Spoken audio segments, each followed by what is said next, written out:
start with our motivation.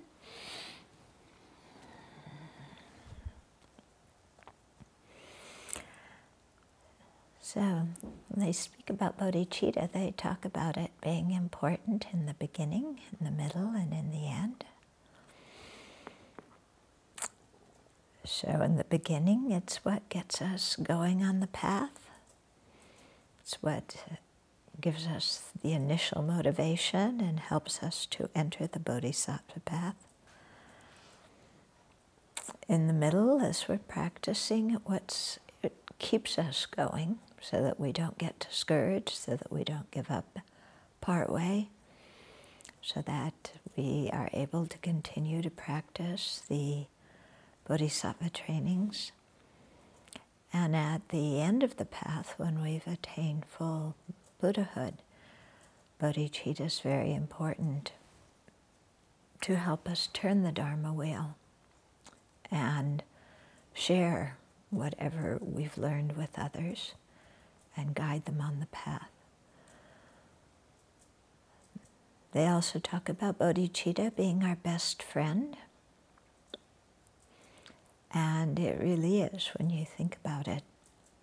Yeah, because no matter what circumstance we're in, bodhicitta can be there with us and can provide us with a way to manage the circumstance or enhance the circumstance, whatever it is. If we bring bodhicitta along with us, everything goes much better. So in that way, then let's cherish the teachings on the bodhisattva path, cherish the bodhicitta, and try to enhance it. So by learning these teachings, we'll be enhancing our bodhicitta, enabling ourselves to fulfill the 2 collections on the bodhisattva path, and then attain full awakening for the benefit of all beings. So let's have that be our intention.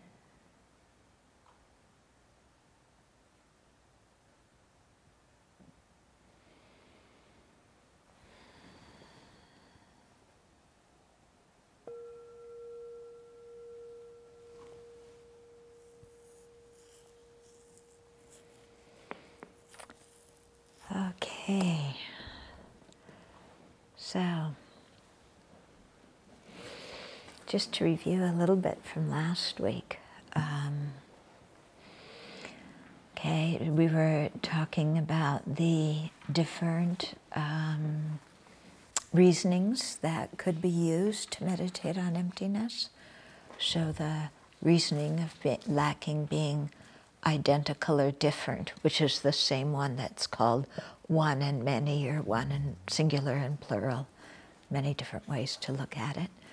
And when we say, identical and different, we could do that in 2 different ways. Either we can analyze it in terms of the person being totally identical with one of the aggregates or inherently separate from the aggregates, or we could do it with the person being one nature with the aggregates or different natures with the aggregates. Okay? And so to think about that in terms of inherent existence. Because conventionally speaking, just conventional level, the person is different from the aggregates. It's not identical with the aggregates. And when we talk about in terms of nature, the aggregates are one nature with the person. They're not different natures. But if things were inherently existent, then none of these would be possible. Okay, because inherent existence cuts out, it makes everything into self-enclosed entities that can't relate to anything else. Okay, then we can also do the diamond slivers, that focuses more on the selflessness of phenomena, seeing whether something arises from self, other, both, or causelessly. Okay, so that's focusing on the cause.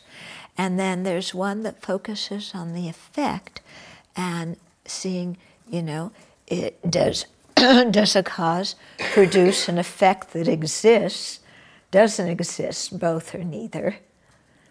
And that one gets quite interesting because it brings into this thing about the future, you know, things. And then another reasoning is the diamond is dependent arising. And then there's a fifth one too. Okay, so then we talked about also how on verse 347, when the continuum is misapprehended, things are said to be permanent. Similarly, when composites are misapprehended, they are said to exist.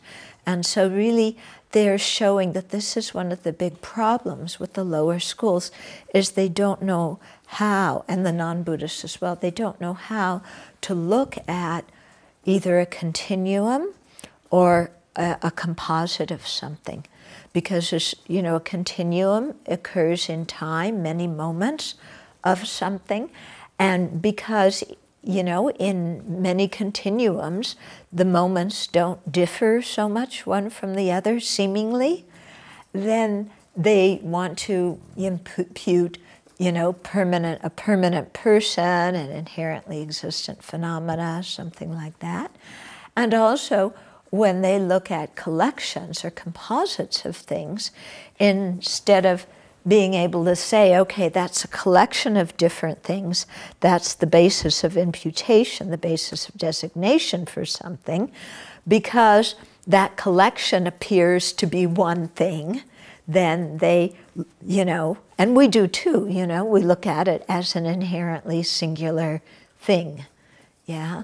So it's this inability of you know, being able to see like moments of time, you know, how does, if somebody creates the karma now and they don't experience the result for another 5 eons, how does the karma get continued? Well, there must be a permanent person. There must be an inherently existent person, or, you know, something that's real, that, you know, can continue and take the karma with it. Yeah, that's how they view it. Whereas if you really look closely, you'll see that it's actually impossible for karma to bring its result if there were a permanent person or if there were an inherently existent person. That it's only because things are empty of inherent existence that things can function. Okay? So then you begin to see that, wow, the lower systems have it all wrong. Yeah?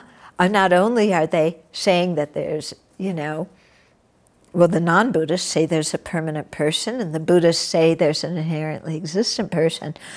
Not only are they stating those things that don't exist, but if those things did exist, the dependent arising, that is one of their basic principles, could not function at all. Okay? Because if something is permanent, if there's a permanent person, yeah, then how can, if a person is permanent, first of all, it can't create causes, it can't create karma, because creating karma involves change, and it couldn't experience result because experiencing results involves changing. Okay? Similarly, if something were inherently existent, yeah, and didn't depend on any other factors, it would have to be permanent, and you get the same problem. Yeah? But it's interesting, this is what Je Rinpoche brings up a lot in his praise to dependent arising, that whereas the Prasangikas use dependent arising as a reason to prove emptiness, the lower schools use it as a reason to prove inherent existence. because they say that things exist dependently, and, you know, and if they don't inherently exist, then they can't exist at all. So, you know, they use dependent arising as a proof, actually, of what doesn't exist. Yeah, so it's quite an interesting thing here. Okay, so yeah, good to think about this. Okay, then 348. Anything that has dependent arising or is dependent arising is not independent. All these are not independent, therefore there is no self. Okay, so this verse really encapsulates it, okay? Anything that is dependent arising cannot be independent. In other words, dependent and independent are mutually exclusive and a dichotomy, okay? And they're contradictory. So something's dependent arising, there's no way it can be independent. Independent is synonymous with inherent existence or existence from its own side and so on, okay? All these things that we look and see around us are not independent, you know? Functioning things depend on causes and conditions, and even permanent things depend on the impermanent things, because permanent things are usually negations and absences.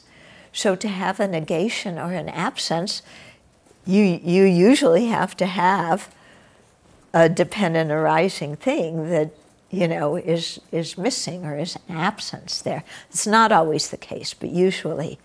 Okay, so both permanent phenomena and things is synonymous with impermanent phenomena.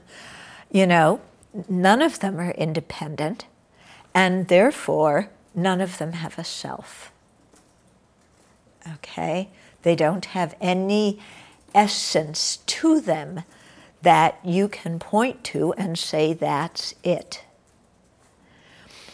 So, you know, when we talk about the person, they always say, well, the Chitta-Madhyans point to the, foundation consciousness, and the Svatantrikas point to the subtle mental consciousness and blah, blah.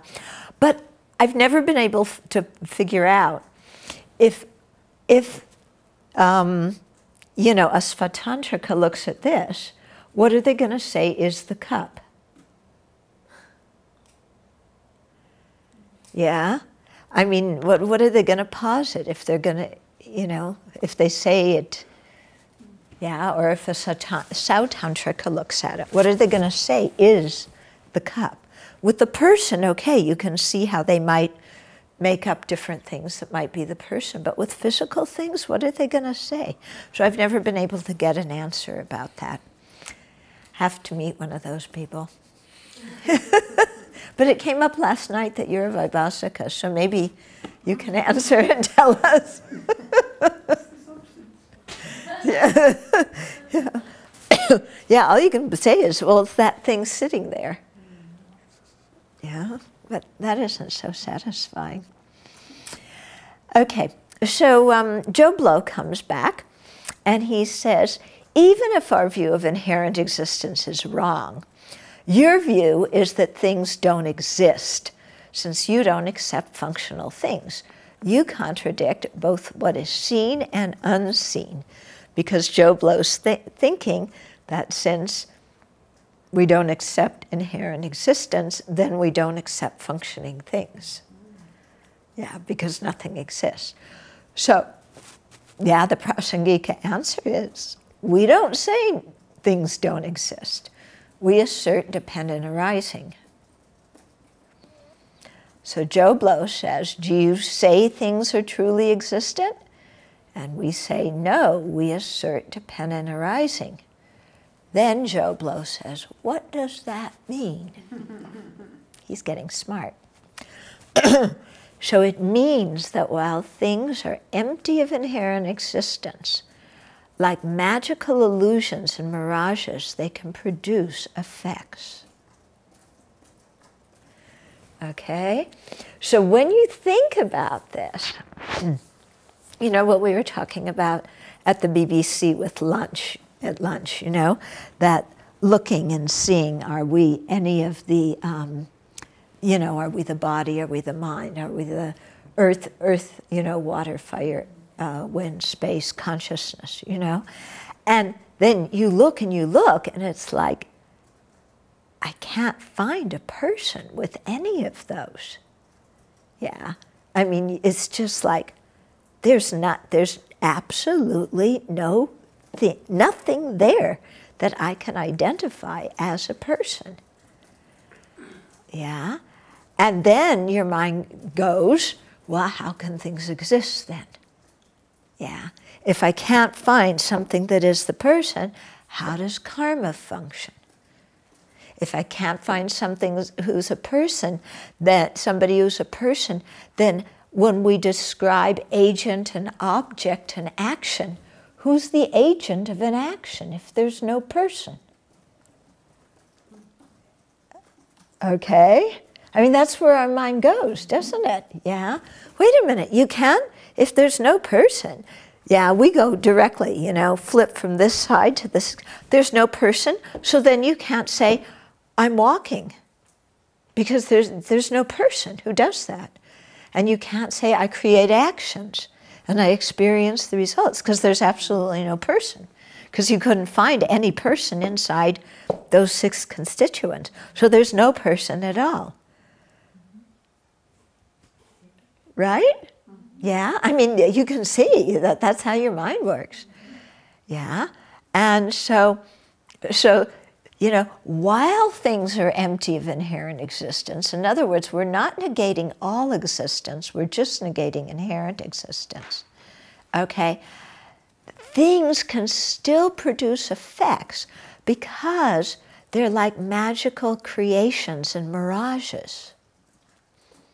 So a mirage isn't water, but a mirage functions, doesn't it? Yeah, because when you see a mirage in the distance, you go towards it thinking it's water, even though it's something that falsely exists. The mirage still functions. Yeah, and they have this example, the magical creations. The Svatantrikas use this example a lot. Apparently in ancient India, none of my teachers have said this, but this is how they say it works. Okay, there were people who had some kind of salve or ointment, and I don't know if they put it on the sticks and stones. I think they put it on sticks and stones, and then they also said a mantra when people were around, and between the ointment and the mantra, then to the people who were there, these sticks and stones appeared like horses and elephants. Like real horses and elephants. Not like you can tell that they're fake, but they thought they appeared as real horses and elephants there. Yeah. So there were no real horses and elephants there. Okay? But these illusory horses and elephants, they still could function even though they were illusory. Yeah? Because people would go, oh, look at the horse, it's galloping, let's have horse races. Or, look at that elephant, you know, it's so big, I want to ride it, or I want to get away from it, I don't want it to step on me, you know? So even though these things do not exist the way they appear, they still can function in some way. So that's an analogy. So even though things are not inherently existent, they can still function and produce effects. Okay? The proof of that is that we have our own experience, that we function and we produce effects, and things around us function and produce effects. What's hard to make sense of it is, I think, conceptually how it works. Yeah, how things can be empty and still produce effects. Okay? But our experience is that although we're empty, even though we don't know it, we do know that we can produce effects. So this is another point. Realizing emptiness does not make something empty that wasn't empty before. So it's not like we were inherently existent, and then we realize emptiness, and then we become empty of inherent existence. Its emptiness has always been there. We're just realizing what's already been there, what's already been there. Okay? So, our own experience is that things function, don't they? Yeah? So even though we can't find specific agents, and even though we can't find the object or find the action, like magical illusions, and mirages, these things still work. And they say that's the hardest thing in this whole thing about generating wisdom, is after you've realized emptiness, establishing how things still exist on the conventional level and how they still can function. They say that's the hardest thing. Yeah? So that's why, remember when we started out with Jeffrey on, the meaning that dependent arisings, dawn is the meaning of emptiness, and emptiness dawns is the meaning of dependent arising. That's why that's so important, because after you have an inferential realization of emptiness, that's when you go, whoa, wait a minute, nothing exists, hold on to your donka. Yeah? But when you come out of that, if you can then see that emptiness, dawns as the meaning of dependent arising. And that's why you meditate so much about dependent arising before you even get that inferential realization of emptiness, because it keeps imprinting on our mind that things arise dependently. So then when we do get the inference of emptiness, there's some likelihood maybe we'll remember things arise dependently, and we won't claw ourselves to shreds trying to say, but I exist. Okay? When they say that's the hardest thing, is it in the context of, therefore you need to do just this and meditate a whole lot on dependent arising before then? Or are they saying that even for someone who's pretty well indoctrinated with that thought, that's still hard? Well, it sounds like both. We have to meditate on dependent arising a lot beforehand, but even with that, it probably is going to depend what level of understanding of dependent arising you have too. Yeah? Like, for example, somebody who's really meditated, let's say, a lot on dependent designation, although they may not fully comprehend it, that's going to be a lot stronger for them than somebody who's meditated only on causal dependence without meditating on dependent designation or mutual dependence. Okay? So, as with all these things, this is why they encourage us to think about them even before we're at that stage where we're able to actualize them, because knowing about them beforehand helps when we get to that point. Yeah? Okay. So anything that arises and exists dependently can't exist independently. All phenomena lack an independent mode of existence, and thus there is no self of persons or of phenomena. The persons and the aggregates don't exist independently because they exist dependently. Okay, so then the next verse continues on with that. It says, things do not assemble unless there is an effect. Aggregation for an effect is not included for the exalted.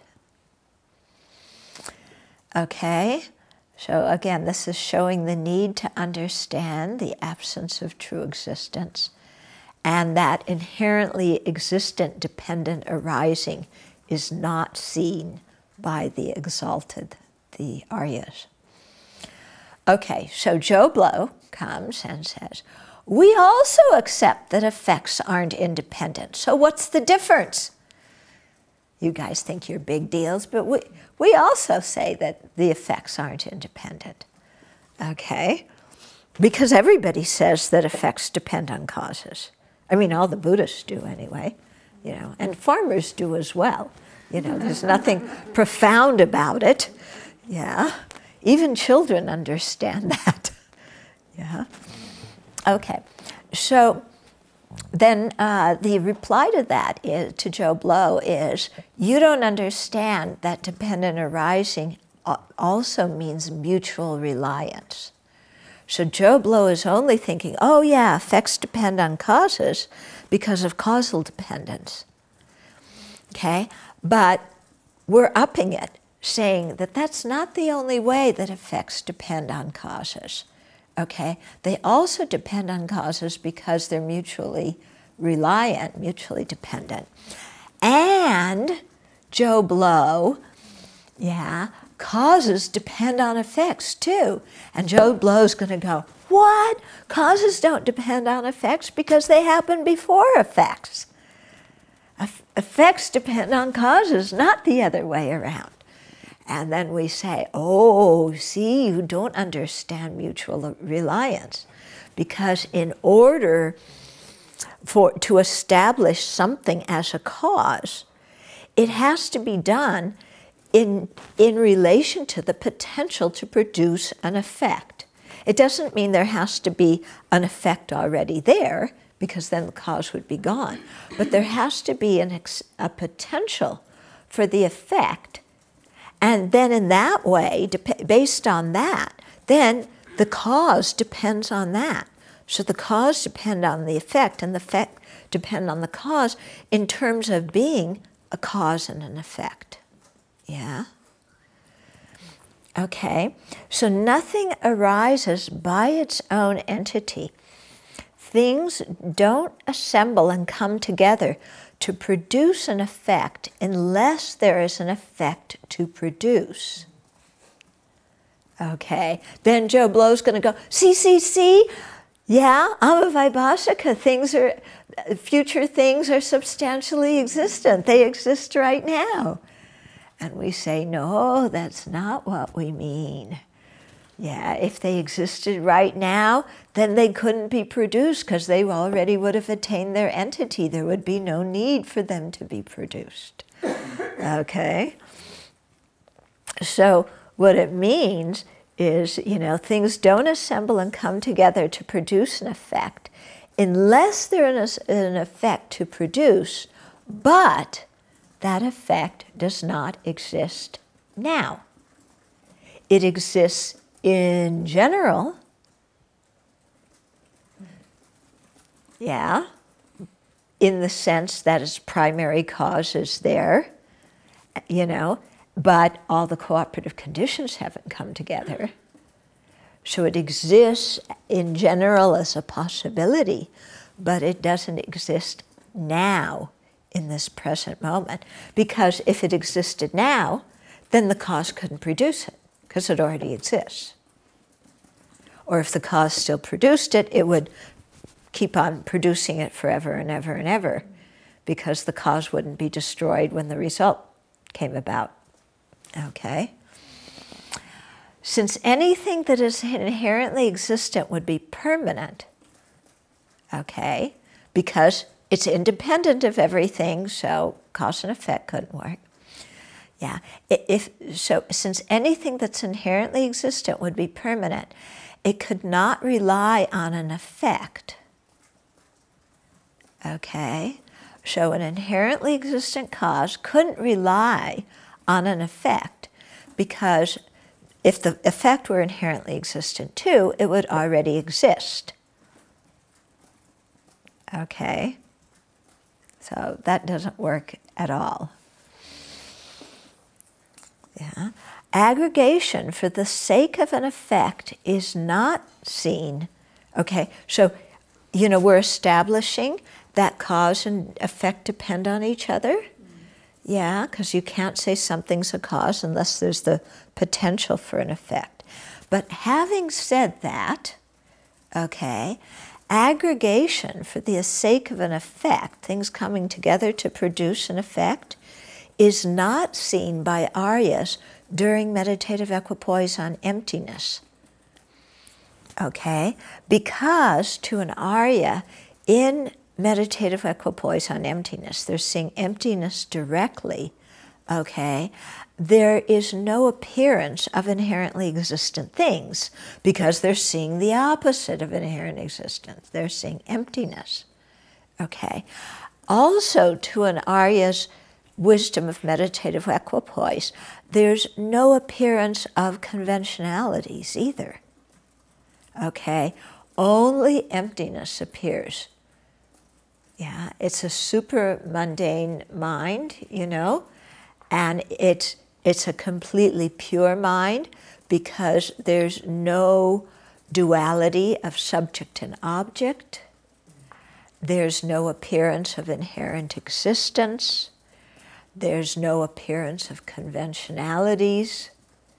There's only the appearance of the ultimate nature. So then somebody's going to go, oh, well, if conventionalities don't appear to that mind, and that mind is the mind that realizes things as they are, then you see conventionalities don't exist. Because if that wisdom of the Arya is the ultimate wisdom, shouldn't it see conventionalities? And the answer to that is, if conventionalities truly existed, and true existence truly, existed, then that wisdom should see it, because that wisdom sees things as they actually are. But because conventionalities are not true existence, and truly existent, and because true existence doesn't exist, that ultimate wisdom that sees things as they actually are, their ultimate mode of existence, does not see any kind of true existence at all, or any appearance of true existence. And conventionalities, usually appear truly existent, at least to us. Okay? So it doesn't mean that the wisdom realizing emptiness refutes the existence of conventionalities. It just means that they are not in the purview of what that Arya wisdom sees.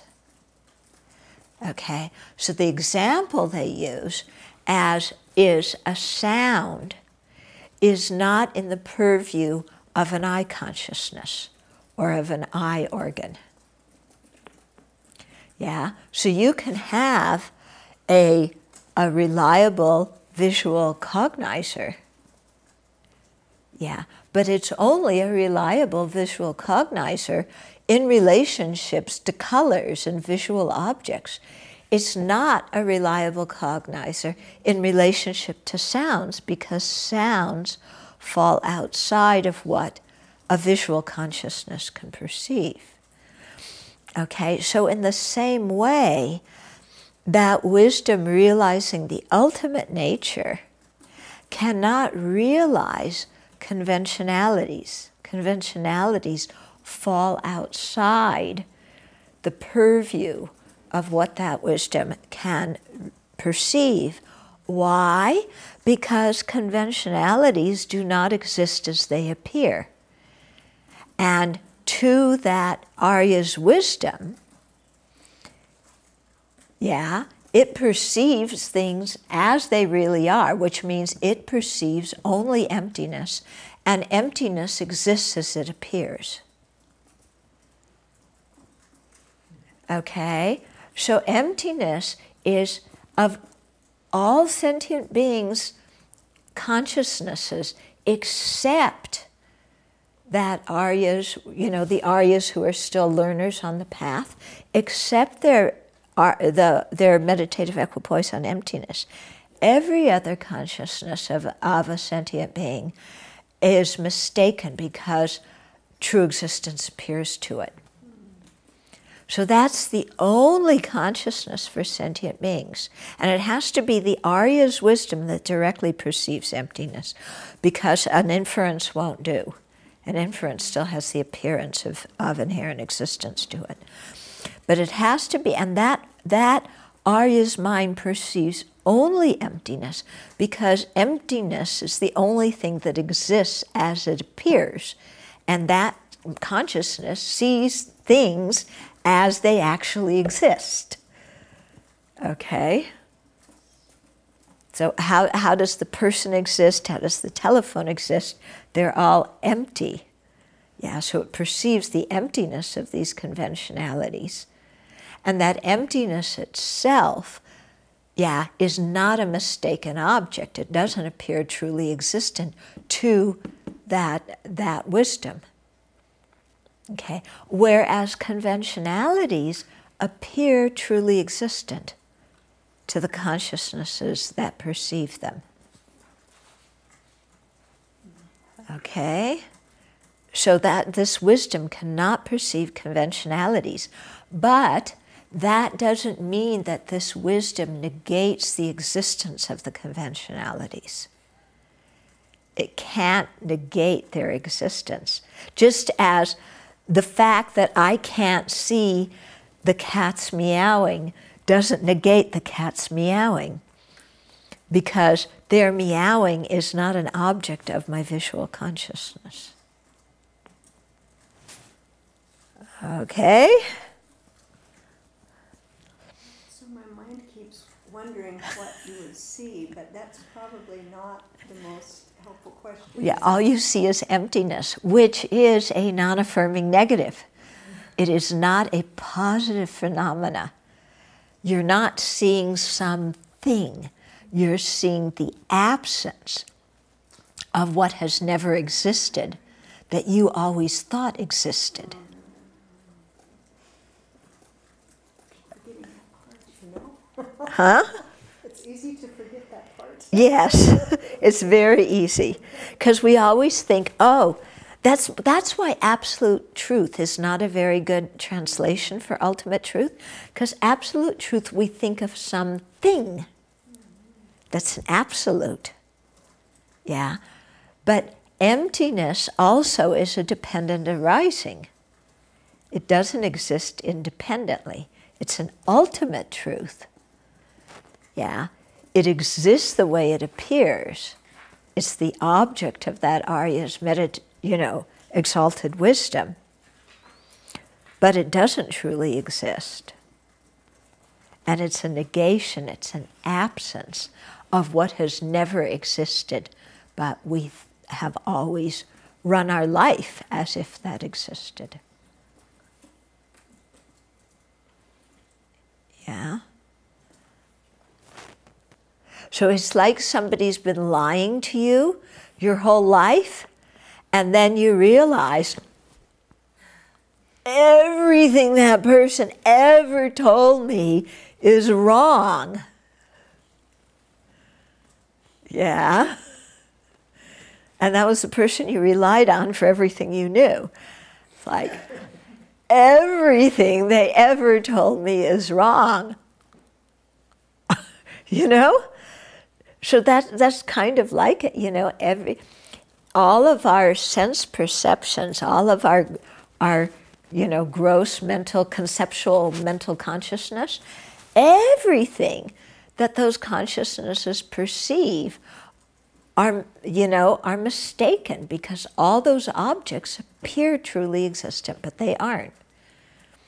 So those consciousnesses are mistaken, even though they are valid or reliable cognizers, because they can still establish the general entity of what the thing is. They can establish the object.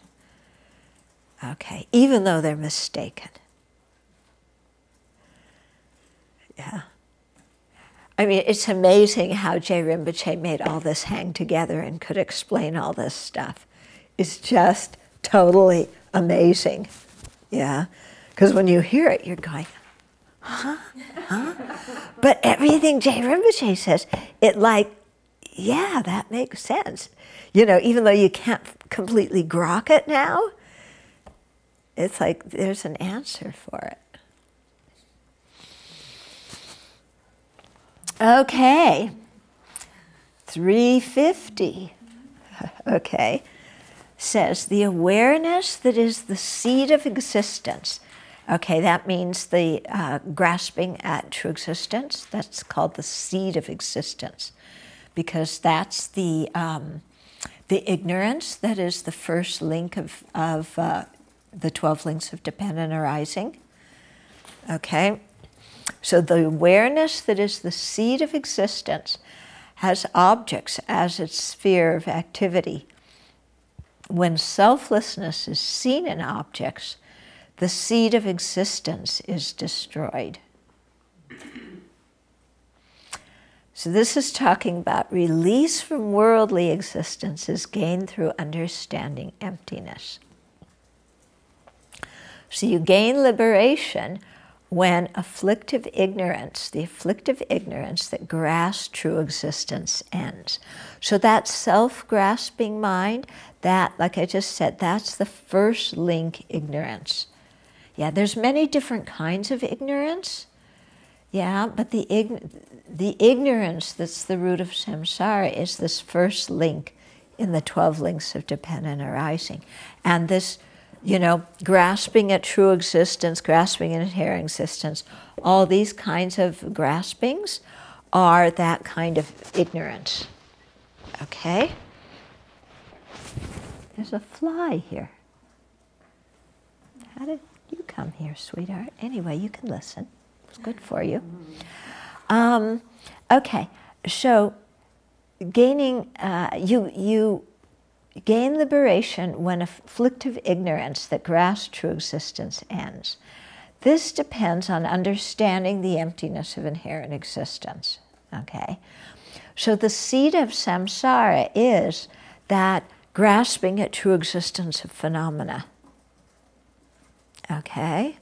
Because remember, before we even grasp the true existence of the person, first there's the grasping at true existence of phenomena. Okay?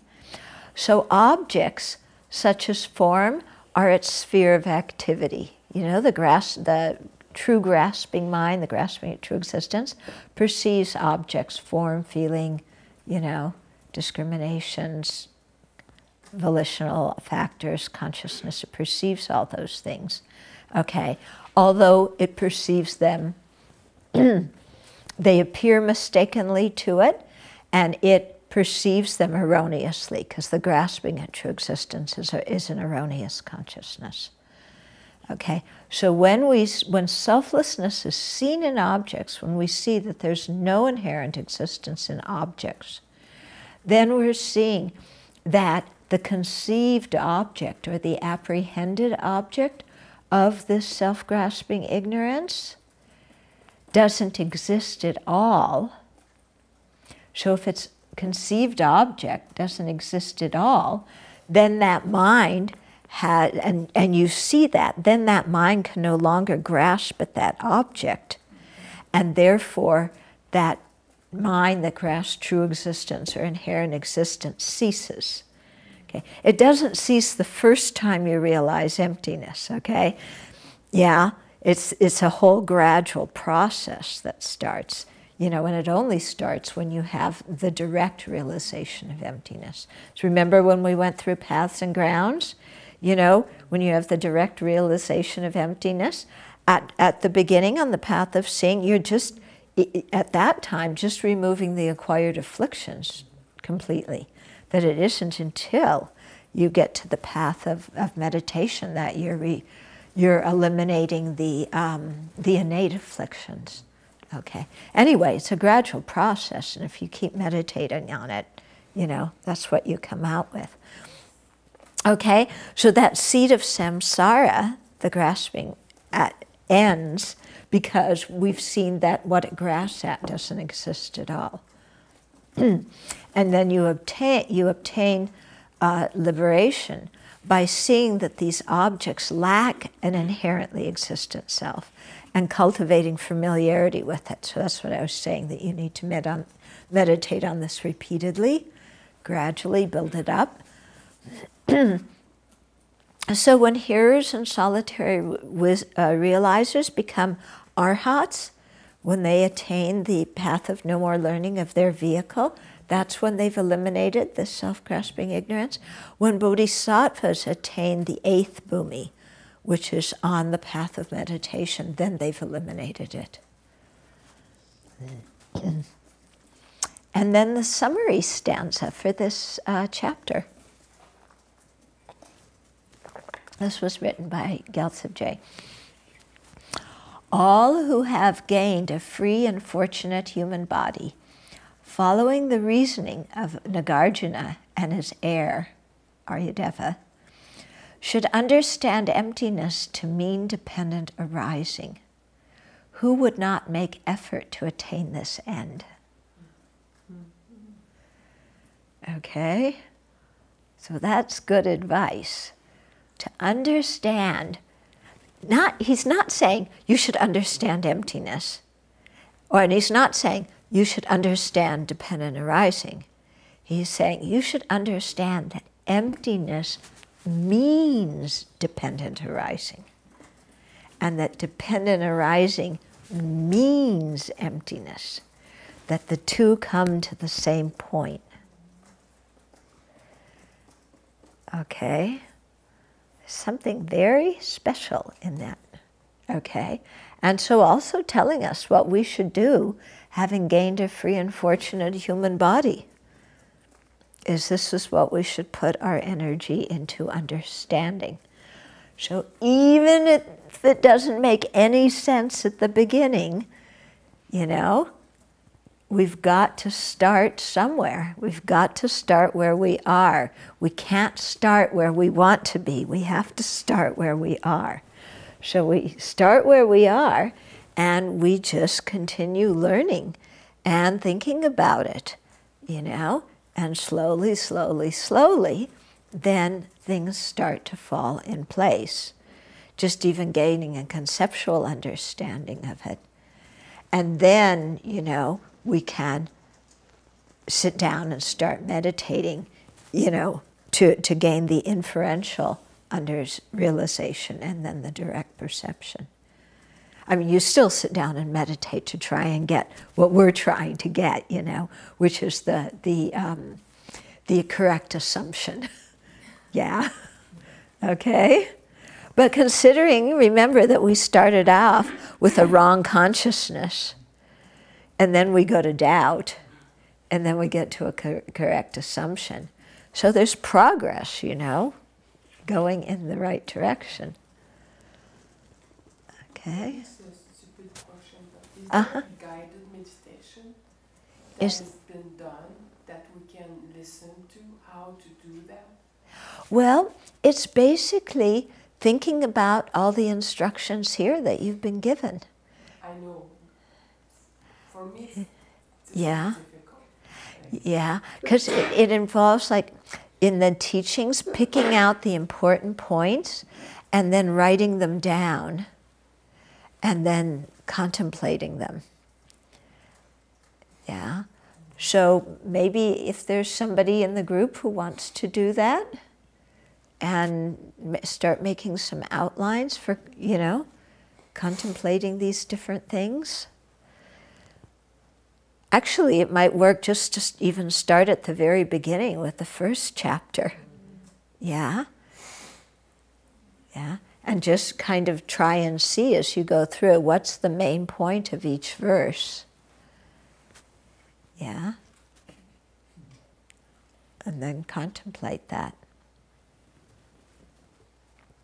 Yeah, it's easier with the initial, the first 8 chapters, because it's easier to understand the point of each verse.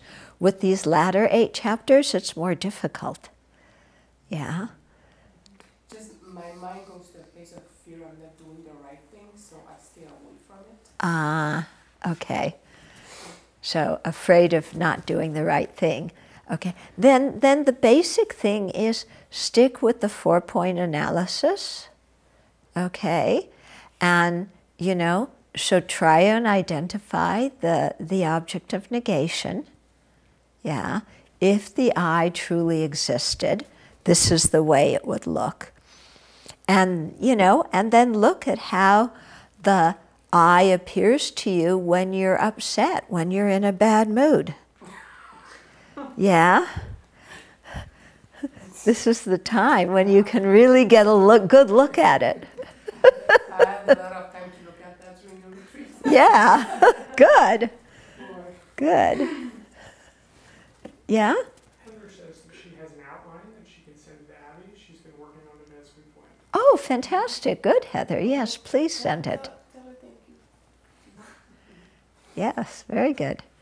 Yeah, so try and identify the object of negation and then see if the person existed inherently.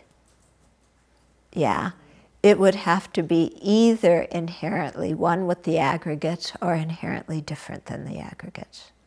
Okay, and then after that, look at how the I exists. Yeah, so the conventionally existent I, yeah, is it one with the aggregates? Is it something different from the aggregates? How does the I actually exist? Okay, and then you really spend some time looking at that. And then if you can't find the I, that it exists in any of those ways, then it's not that the conventionally existent aggregate I doesn't exist. Because you've been saying if the I inherently existed, it would exist either as inherently one or inherently different. So it doesn't exist in either of those ways, so therefore the I doesn't inherently exist. And then when you come to that conclusion, you stay in that space of, oh, I thought it was there, and it's not there. Yeah, it's empty.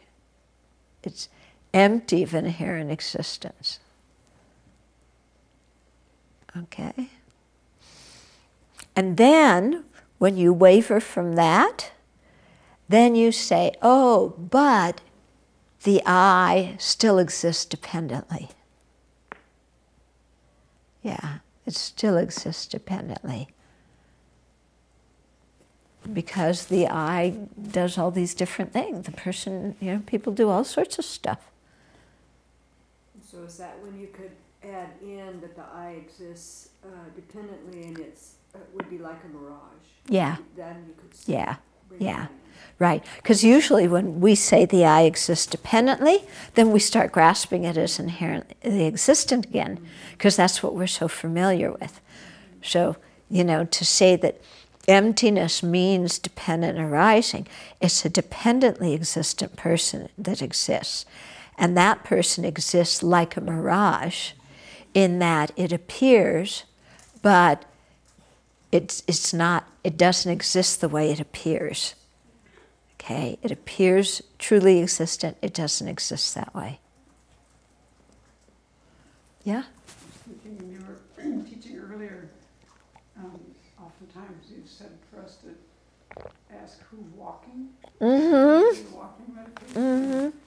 I ask myself that sometimes more almost like physiologically, like who's directing the show here? Mm-hmm. And this is a really Exactly. good example of this because I'm obviously walking, Mm-hmm. but can't ever find who it is. Who's directing the show? Who's telling me to walk? Who's even making all those neurons fire? Like, how does it even get started? Mm-hmm. Like, you can never find it. Yeah. You can't find it, can you? Obviously, I just walked up this step, so I must be walking up the step. Yeah. Yeah. So then you see, well, we just say, I walked up the steps. Independence upon the body. Yeah, because the body walked up the steps. But the body's not the one running the show, making it all happen. You're always looking for this, well, I would say controller, but Yeah. even more. Yeah, just start out with the controller. That's already good enough. Uh-huh. Sometimes when I'm walking, like within walking meditation, I'm very conscious of each step. Right. But sometimes I'm walking along and I'm doing something else, even to the point of, oh, I walked past where I meant to go, and I'm not even paying attention, and the body's still walking. Yeah, right. And it's Yeah. Yeah. That's the way most of us are throughout our life. We're doing something, and our mind is paying attention to something else. But Yeah. there's still enough of the mind there to get the body moving, but it's not the mind that we want to have Yeah. aware of the body moving. It's Right. Yeah.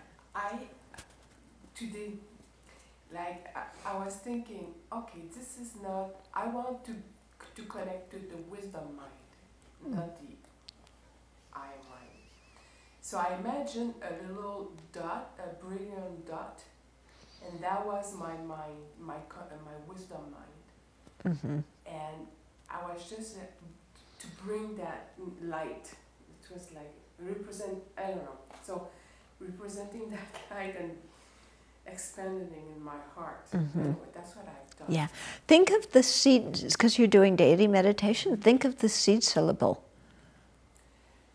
Think of that as your wisdom mind. The mind, it resonated by itself. It was, Mm-hmm. yeah. Yeah, but think of the seed syllable as your wisdom mind. The seed syllable doesn't even need to be making a sound, but it's just there, and you can think that's the essence of the wisdom mind. Yeah. So with the 4-point analysis, I have a lot of problems with really getting good results with the first step. Mm-hmm. The first step is the hardest one. For one thing, when I'm like using times when I'm upset, Mm-hmm. my mind's not very clear then, even if I'm remembering. Yes. That's the problem. And I spent, I think, a long time thinking that like when I die, I'm gone, and so I don't think I have this huge feeling of myself as permanent, anyways. Though I do definitely, when I look at those situations where I'm upset, I'm definitely feeling I is important and defendable, you know. Yeah. But Yeah, we'll try and remember to look at those times. We usually forget. Yeah, but that's part of our mindfulness, is to remember at those times to look. I think I told you the story with at Nalanda. Yeah. Huh? Yeah. And we had an argument, and then we worked it out, and then he said, oh, we just missed the opportunity to look at the object of negation because it was gone because we worked it out. well, that's one thing too. If I stop and look at it, then my mind calms down. Yeah.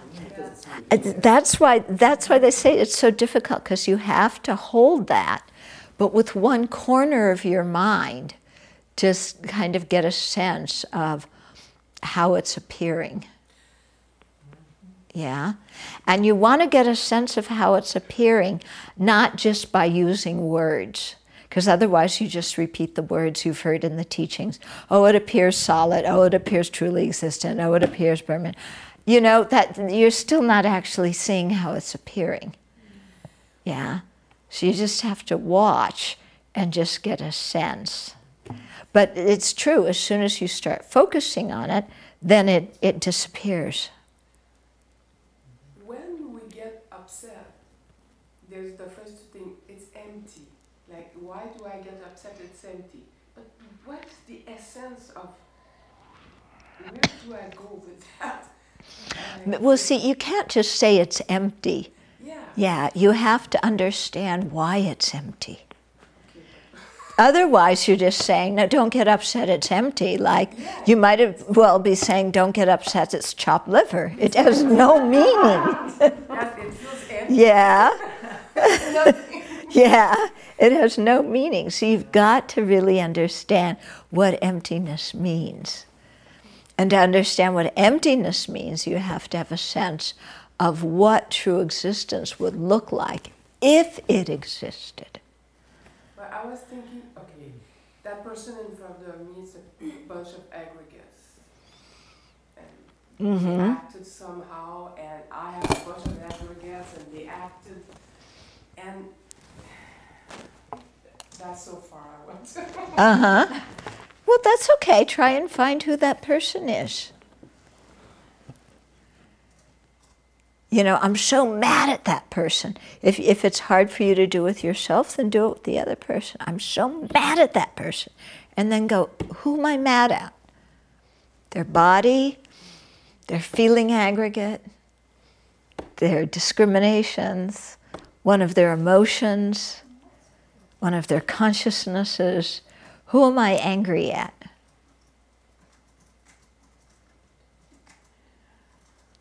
Yeah. Who is that person that I'm angry at? Then you look.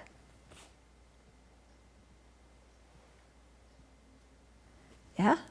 I was looking at a lot of resentment today, and I'm just quite surprised to see how the mind, I mean, it's like the lawyer making its case, right? But they're totally separate incidents, but they look the same. They were like, oh, person X did the same thing on these 3 times. They're unreliable, never going to follow through, forget it, don't even bother asking. You know, just, and then I really have to stop and say, but they have 3 separate things. Why do they look the same? And I guess You mean 3 separate incidents? Yeah. Yeah. Misapprehending. I'm thinking it's a continuum. I don't know. Yeah, it's the same thing. It's like, okay, well, you're also thinking, you're conflating those 3 incidents of the person, you know. First you're saying that behavior is unreliable. Right. You're labeling it unreliable. Then you're putting all of those 3 situations together, because remember, conceptual mind, you know, the conceptual appearance is mixing, is conflating different things together, you know, and then holding it as that's who that person is. That's their nature. Yeah? If I could look inside their mind, I would, there's, you know, one prominent box that's called unreliable or whatever it is, you know, like that exists inside of them. That's the way it appears, doesn't it? Yeah? But like, where does unreliability exist? In Yeshu. Aren't you kind of selectively picking out certain things, and your just mind is kind of just stuck on those, and you can't see anything else about the person. Can't see anything else. Can't see anything that got them to that Point. You can't see their good qualities. Looking at it is screwed. Yeah, you can't. Then believing that that view is absolutely truth too. That's Yeah. Yeah. Well, it's, I think it, therefore it's true. Believing what's that's appearing right. to your mind. Huh? Oh You're my believing God. what's appearing to your mind. Yeah, totally Imagine believing that's it. true. It's What? shocking to have that sudden, like, oh my gosh, I think what I'm thinking is real.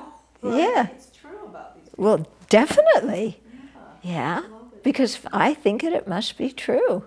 Yeah. And that's how it's appearing to me. So it must be real if it's appearing that way. And the verses was suffering most due to having these kind of views. It's the person. We're the one who's suffering from all that, aren't we? Yeah, the other person's off. They're having a good time. We're the one who's sitting stewing. Yeah, because of the hallucination in our mind. That's what Lama was saying. You're already hallucinating, dear. That's what he's talking about. Well, I've just been thinking all week about this one sentence that you said last week, like just the label Joe is the conceptual fabrication. But that's all we've got right now. That's all I have. Yeah. Day in, day out. It's this constant, what do you do with that? Well, there's nothing wrong with a conceptual fabrication. Otherwise, you're left with somebody's walking and you're saying that body, you know, is walking and it has a mind stream that often thinks this and that. No, you use the word Joe's walking as a convenience, so you don't have to give a whole definition, you know, or you don't have to describe the whole basis of designation. But the problem is when we forget that we were the one that gave the label Joe, and we think that there's something that is Joe inside that basis of designation. Okay? So it's this whole thing of Gestalt. You put the things together and then something that's more than the pieces is there. And on that, you know, that more than the individual pieces, then we make that into something real and findable. Yeah? Instead of realizing it's just a name that we gave. Yeah. The example of the mirage was so helpful to me because I've seen a mirage and I know that there is nothing to it. But yet it has an effect on me. Right. So to hold everything that way would be quite nice. Yeah. Actually. Yeah. It's just like a mirage. There's nothing real to get so emotional about. It's just an appearance. Yeah. A modern example would be a hologram nowadays. There are holograms and they produce emotions too. Yeah. I think watching a TV or watching the internet is a great example. You know, because you watch something and it's like everything, you know, it looks so real. How can that politician say something? You know, or how you're watching a movie. Oh, look at this, look at that. Yeah.